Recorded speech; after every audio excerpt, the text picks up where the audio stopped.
Well, what we have here is 2015 Mazda CX9. I was told by a customer that she possibly have a blown head gasket. She had some mechanic look at it. What caught my attention is it's a 2015 and it's got like 90,000 miles. So the reason he said he probably has a blown head gasket is when he pulled the dipstick out, he noticed that the oil and the antifreeze is mixed up. But again, it's 5 years old. It's only got 90,000 miles. So, and it runs perfectly fine. No misfires, no nothing. So that I couldn't believe it that it's a head gasket. So I did pressurize the cooling system and it's losing pressure a lot.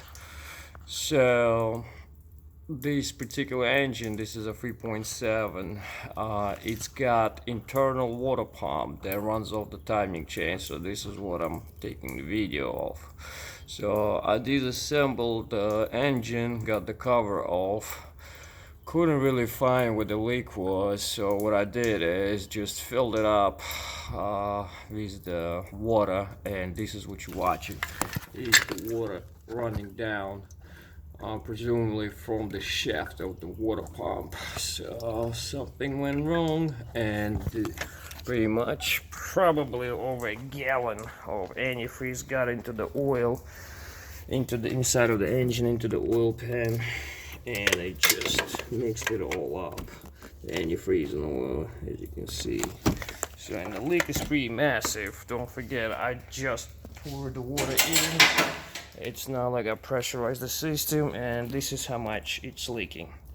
Non-stop. So, it's a pretty decent sized leak.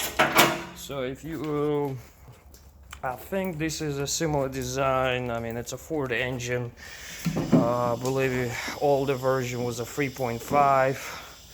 This the newer one's 3.7. So if you're ever running into saying antifreeze and antifreeze mixed up with oil in an engine, don't just rush into conclusion that it's the blown head gasket.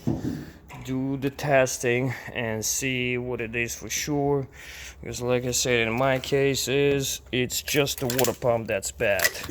I mean, yeah, it's kind of easily said than done, because of you gotta remove the timing chain cover out of this car to get access to the chain, to the water pump. So pretty much you gotta do the whole thing: water pump, timing chain, and components. In the book it says you're supposed to take this engine out, that it's not possible to do it inside of the vehicle, but as you can see, I'm doing it inside of the car. So the reason why it says you cannot do it inside of the car, because of the bracket for the engine mount. This is the bracket that mounts on the front of the motor. This bottom bolt is pretty long. Hold on, I'm trying to get some more light up here. It's a pretty long bolt, as you can see, and it doesn't come out. There is no room to come out. But if you play with the engine a little bit, what I mean is put the jack underneath the oil pan and raise it up, you will have enough clearance to get that bolt out, but you will run into the same issue as I did right over here.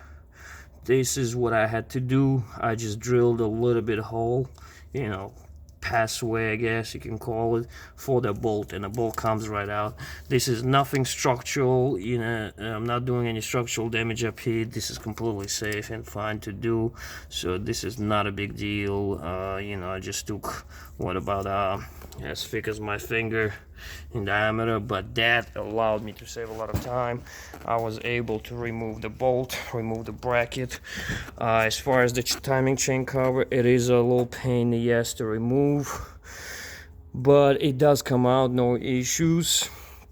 What I'm thinking most likely is going to be kind of pain in the ass putting the cover back in, as far as that you gotta apply the sealant up here, and then liquid sealant, and then put the cover in the engine. So instead of putting the sealant up here on the timing chain cover itself, because when it's going to be going in, it's going to be touching stuff, I'm probably just going to apply it over here on the cylinder heads and the block itself. So that should make a proper sealing. And like I said, when I removed the cover, I couldn't really find an obvious sign where the pump is leaking at, but I was pretty confident that it was just the pump, not the head gasket. So what I actually ended up doing, I got the radiator out too, so I can't, the coolant reservoir is out as well. So it's right over there. So there is no way to pressurize the system, but what I did is I just took the lower radiator hose and the upper radiator hose. I put this one up here, put it up here. I believe the thermostat is right here, so do not pour the water down here because we're just going to fill this hose up. What I did, I poured it right in here, which just connects right up here, and then directly it runs under the intake manifold. The pipe runs in. You can see it right over there. Let me get a better light.